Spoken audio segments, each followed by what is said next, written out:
2004 में यूपीए 1 की कांग्रेस की सरकार आई तो 145 सीटें उनकी आई और 2009 में जब सरकार रिपीट हुई तो 206 सीटों के साथ हुई। तो तीसरी टर्म की गवर्नमेंट थोड़ी टफ रहती है, हमने वर्ल्ड वाइड ये देखा है। क्या आपको लगता है अमित भाई कि बीजेपी के लिए ये आसान क्यों है? देखिए, ऐसे कोई ट्रेंड्स के आधार पर चुनाव के नतीजों का आकलन नहीं होता है। ट्रेंड्स की बात करनी है तो इस देश में 30 साल से हंग पार्लियामेंट चलती थी।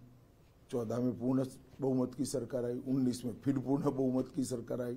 तो ट्रेंड्स तो तोड़े हैं, हमने कई बार तोड़े हैं और इस बार भी तीसरी बार भारतीय जनता पार्टी की मोदी जी के नेतृत्व में पूर्ण बहुमत की सरकार आएगी और एनडीए 400 पार करेगा। अगर 272 का आंकड़ा, जादुई आंकड़ा पार भारतीय जनता पार्टी नहीं कर पाती तो प्लान बी क्या होगा बीजेपी का? कोई प्लान बी नहीं है, इसका क्वेश्चन डज नॉट अराइज। जी, प्रियंका गांधी ने एक हाल ही में इंटरव्यू दिया था और उस इंटरव्यू में कहा कि कांग्रेस की वजह से इस देश के अंदर लोकतंत्र है। अगर एक चाय वाला भी प्रधानमंत्री बना है तो वो कांग्रेस की देन है। अब मुझे नहीं मालूम है ये लोग क्या बोल रहे हैं।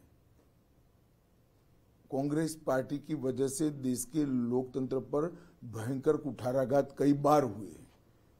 प्रियंका जी की दादी ने इमरजेंसी डाली थी, 1,30,000 लोगों को बिना कारण जेल में डाल दिया था। सारे अखबारों के editorial information and broadcasting minister तय करते थे। उनको शायद इतिहास मालूम नहीं है, ना किसी ने ब्रीफ किया है शायद उनको। कांग्रेस के वजह से लोकतंत्र नहीं है, इस देश की 130 करोड़ की जनता की वजह से इस देश में लोकतंत्र है। क्योंकि हमारे यहाँ लोकतंत्र की स्पिरिट सालों पुरानी है और अब ये पाताल से गहरी हो चुकी है, इसको कोई नहीं बदल सकता। क्या आपको लगता है, क्योंकि आप अपने भाषणों में बोलते हैं, प्रधानमंत्री मोदी भी कहते हैं कि इंडिया अलायंस जो है, इंडिया गठबंधन जो है वो 5 साल में 5 प्रधानमंत्री देगा और नहीं, पहले समझ लो भाई, हमने नहीं कहा है। इंडी गठबंधन के एक नेता ने कहा है कि हमारे पास अभी नेता नहीं है, हम बारी बारी एक साल सत्ता संभालेंगे। वो कहते हैं हमारे पास युवा भी है, हमारे पास बुजुर्ग भी है, हमारे पास हर वर्ग का नेता है, तो हम नेता तय कर लेंगे, सरकार बन जाए एक बारी। नहीं, वो नहीं, वहां तक नहीं रुकते। 5 साल एक प्रधानमंत्री बनाएंगे, वहां तक जाते हैं। जी, क्या आपको लगता है कि प्रियंका गांधी ने एक अपने कार्यक्रम में बोला कि इस बार रायबरेली की जनता जो है वो सिर्फ एक सांसद नहीं चुन रही, वो प्रधानमंत्री को चुन रही है। क्या आपको लगता है विपक्ष भी थोड़ा कॉन्फिडेंट हुआ है बीते 5 चरणों में? तो रायबरेली की सीट जीतने के लिए शायद उन्होंने कहा होगा, वो भी जान रहे हैं, मुझे तो मालूम नहीं, मगर उनका वैकेशन का प्लान भी तय होगा 4 तारीख के बाद का। लेकिन उद्धव ठाकरे भी कह रहे हैं कि मैं तो मोदी जी को पूर्व प्रधानमंत्री कहा करूंगा, मैं तो शपथ ग्रहण का न्योता देता हूं अमित शाह जी को और प्रधानमंत्री मोदी को।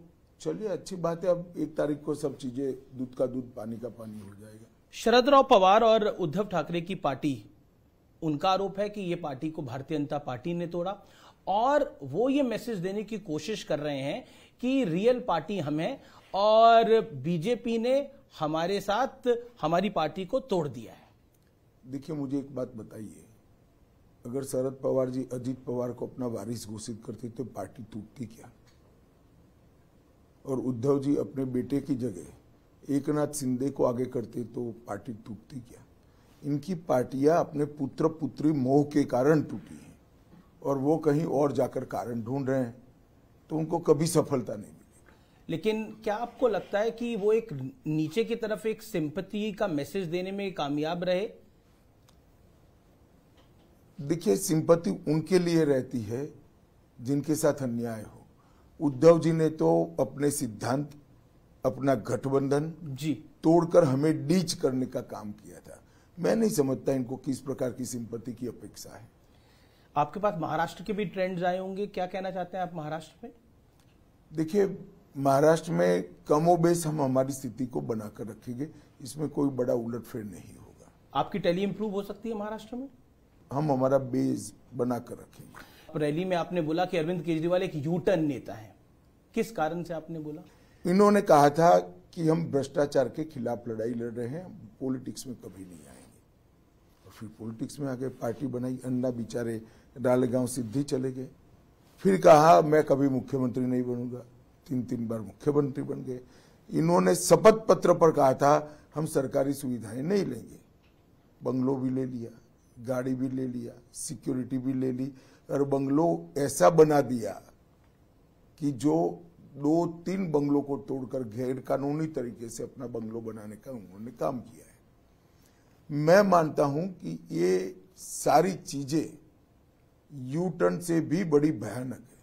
उन्होंने कांग्रेस के करप्शन के खिलाफ बात करी, उन्होंने कहा कि मैं आऊंगा तो शीला दीक्षित के करप्शन में वो जेल में जाएगी। आज वही कांग्रेस के साथ मिलकर वो हमारे सामने चुनाव लड़ रहे हैं। तो सीरीज ऑफ यू टर्न लेने का काम श्री केजरीवाल ने किया। अरविंद केजरीवाल अपनी रैलियों में अक्सर कहते हैं कि 2 जून के बाद मैं जेल जाऊंगा नहीं जाऊंगा, ये तय करेंगे 4 जून के नतीजे। इंडिया अलायंस अगर सरकार में आता है तो मुझे जेल नहीं जाना पड़ेगा। जहां तक मेरी समझ है उनको 1 जून को ही जाना है, सरेंडर करना है, तो 4 जून को तो वो जेल में ही होंगे। लेकिन आपने भी एक स्टेटमेंट दी कि ये स्पेशल ट्रीटमेंट है। नहीं, मैंने तो जजमेंट के बारे में जी, केजरीवाल जी के बारे में नहीं किया है। क्यों आपको लगता है कि जजमेंट खास है? देखिए, किसी भी व्यक्ति को अपने कामकाज के लिए इस तरह से इंटरिम बेल नहीं मिला है। मानो कोई चार्ट अकाउंटेंट होगा, कोई इंडस्ट्रियलिस्ट होगा, कोई किसान की बुआई का समय हुआ होगा, कोई हज्जाम की दुकान चला रहा होगा, तो उनके भी तो कामकाज है। उनको इस प्रकार के इंटरिम बेल कभी नहीं मिले। कांग्रेस के संदीप दीक्षित ने भी यही बात बोली कि अगर इस तरह की बेल मिलेगी तो कल तो कोई और अगर कोई गिरफ्तार होगा तो वो बेल मांगेगा तो देनी पड़ जाएगी। फिर मुझे मालूम नहीं है, मगर कहा है तो सही ही कहा है। अगला सवाल मेरा है राम मंदिर को लेकर। क्या आपको लगता है कि आप बार बार राम मंदिर का जिक्र लेकर आते हैं, प्रधानमंत्री राम मंदिर का जिक्र लेकर आते हैं, आपके कार्यकर्ता नेता राम मंदिर के नारे लगाते हैं, ऑपोजिशन का मानना है कि बीजेपी राम मंदिर को भी पॉलिटिसाइज कर रही है और कैश करना चाहती है 2024 के लोकसभा चुनाव में? देखिए, ये मुद्दा तब खड़ा होता है जब इन्होंने राम मंदिर की प्राण प्रतिष्ठा में हिस्सा नहीं लिया। अगर वो ले लेते तो वहीं पर बात समाप्त होनी। उनको देश की जनता को बताना चाहिए कि राम मंदिर की प्राण प्रतिष्ठा में वो लोग क्यों नहीं गए। ये एपीसमेंट की पॉलिटिक्स करने के लिए नहीं गए। इसलिए बार बार ये मुद्दा चुनाव में मुद्दा बन जाता है। जी, आप अपनी रैलियों में अक्सर बात करते हैं और कहते हैं, आरोप लगाते हैं कि विपक्ष जो है वो इस देश को शरिया के हिसाब से चलाना चाहता है। ये हमारी बात नहीं है, उन्होंने ही कहा है, अपने घोषणा पत्र में कहा है कि हम पर्सनल लॉज को इंट्रोड्यूस करेंगे। तो पर्सनल लॉ कौन सा है भाई? एक ही है, मुस्लिम पर्सनल लॉ। लेकिन कांग्रेस से मैंने सवाल पूछा, उन्होंने बोला मिस रिप्रेजेंट कर रही है भारतीय जनता पार्टी हमारे घोषणा पत्र। तो वो पर्सनल लॉज के क्या कहना चाहते हैं उसकी स्पष्टता करे देश की जनता के सामने कि हम मुस्लिम पर्सनल लॉ की बात नहीं कर रहे हैं।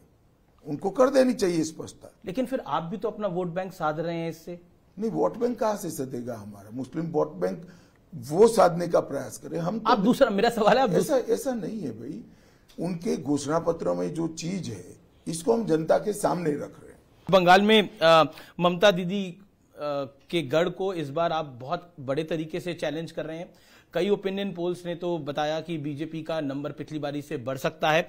लेकिन क्या आपको लगता है संदेश खली एक बड़ा टर्निंग पॉइंट रहा बंगाल के इलेक्शन का? संदेश खाली चुनावी मुद्दा नहीं है जी। एक महिला मुख्यमंत्री के नाक के नीचे सालों तक धर्म के आधार पर महिलाओं का शोषण होता रहे और महिला मुख्यमंत्री इसलिए कुछ न करे कि शोषण करने वाले इनके कार्यकर्ता हैं, इनकी वोट बैंक का हिस्सा है। इससे ज्यादा शर्मनाक बात कोई हो ही नहीं सकती। ये इलेक्शन का मुद्दा नहीं है।